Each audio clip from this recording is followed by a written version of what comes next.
கை கோர்த்தல் என்பது சரியா, கை கோத்தல் என்பது சரியா? இன்றைய மொழியறிவோம் பகுதியில் பார்க்கலாம்.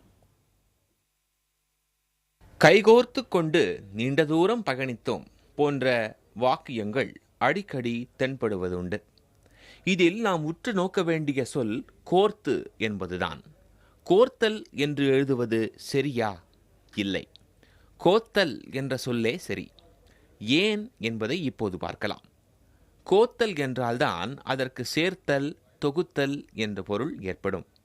இதன் பெயர்ச்சொல் கோவை என்பதாகும், கோர்வை என்பதல்ல.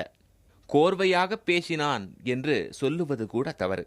கோவையாக பேசினான் என்று சொல்லுவதே சரி. பல நல்ல கருத்துகள் தொகுக்கப்பெற்ற நூல் என்பதை குறிக்கும் நூல்தான் ஆசாரக் கோவை. இதன் அடிப்படையில் கோத்தல், கோவை என்று எழுதுவதே சரி. இதுவே பின்னாளில் கோர்த்தல், கோர்வை என்றெல்லாம் திரிந்துவிட்டது. எனவே இன்று நாம் பார்த்த எடுத்துக்காட்டில் கை கோர்த்தல் என்று எழுதுவது தவறு, கை கோத்தல் என்று எழுதுவதே சரி.